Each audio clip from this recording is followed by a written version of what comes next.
But let's turn our attention back to Amazon. We've got Anthony Chukumba, Loop Capital Managing Director. Anthony, we were just walking through the numbers in the quarter, and I have to wonder if this is the stock move today. Is that just the case of investors really having these sky-high expectations, given the exceptional year that happened, or are there some warning signs flashing ahead? I think that it's much more the former than it is the latter. I think that expectations were simply too high. And it's not just investor expectations. Quite frankly, I think internal expectations were too high. You have to remember that this is the first quarter that they were anniversarying the pandemic and the acceleration that they saw from the pandemic. And now things are normalizing, right? You have more and more people who have been vaccinated. They're starting to go back to their normal shopping habits. And I just think it was very difficult for them to forecast what the impacts of that would be on their business. So I don't think that this is necessarily, a warning sign for Amazon, but it does reset expectations down to a much more manageable level because you are going to have these very difficult year-over-year comparisons for the next few quarters. Yeah, the comps are tough, as we know, kind of enjoying in that shift in the way people purchase things in the pandemic. But when you look at costs, that was the one thing I was, Keek and I were just talking about it. When you look at that, how worrisome is that maybe weighing on what the company can benefit from moving forward? Even if there is some stickiness in the way people shop, it seems like the costs of running the business and the warehouse staff, labor, also a big question mark there. How might that weigh on quarters ahead?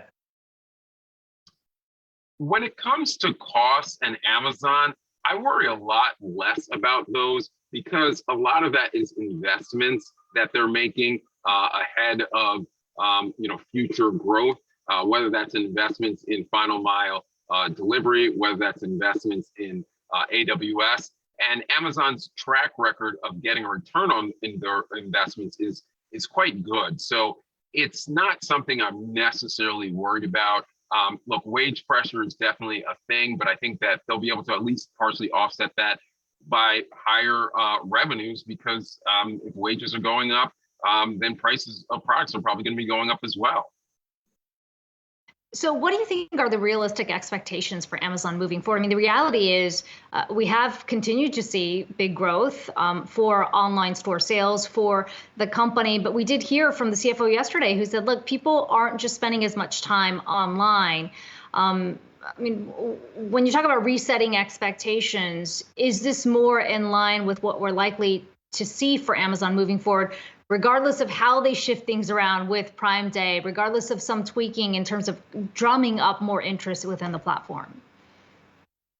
So prior to the pandemic, Amazon was growing their top line in the sort of 20+% range.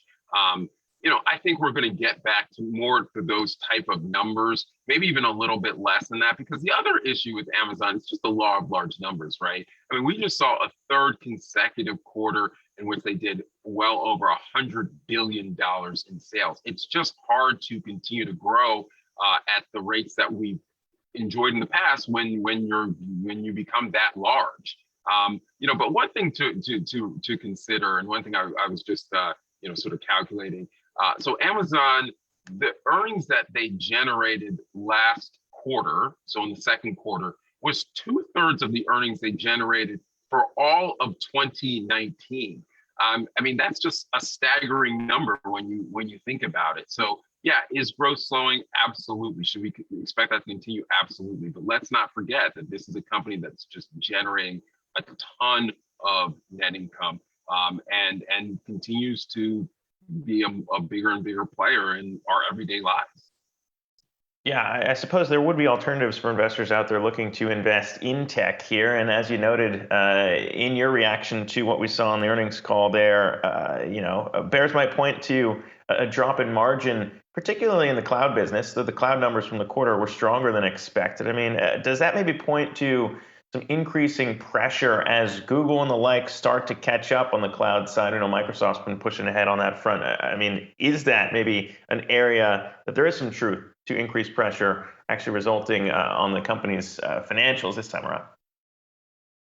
That's a great question. I mean, the cloud business was actually one of the bright spots in the quarter. Growth was 37% year over year. So that actually accelerated from the growth that we saw in the first quarter. In terms of the profitability, first off, remember, we were anniversarying a really tough comparison. I mean, it's just tough to continue to do 31% operating margins.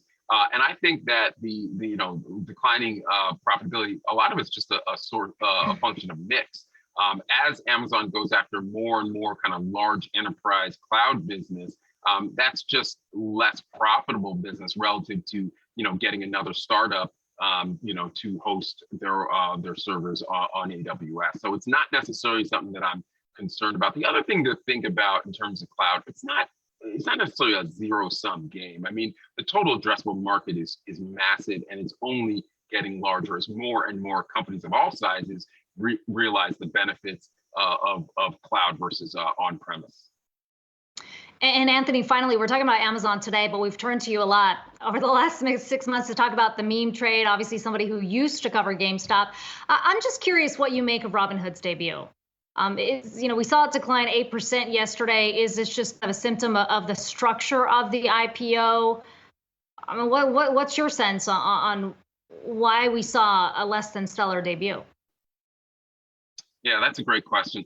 Look, I think it's a combination of a few different factors. I mean, one is that there are some real questions around this long-term sustainability of their business model, quite frankly. There's questions about pay for order flow. There's questions about, crypto and obviously they're trading a lot of crypto, but, who knows what's going to happen with that if crypto remains under pressure.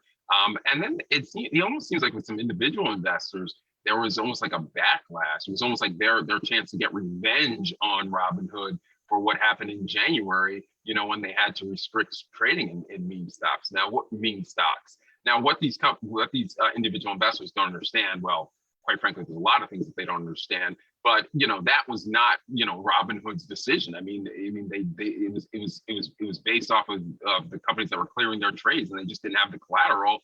And they raised a bunch of money in a very short period of time to alleviate that. But a lot of these individual investors don't see that, and they're actually shorting Robinhood stock. So it'll be interesting to see how this plays out going forward. Okay, we'll be watching. Anthony, it's always good to have you on. Anthony Chukumba, Loop Capital Managing Director.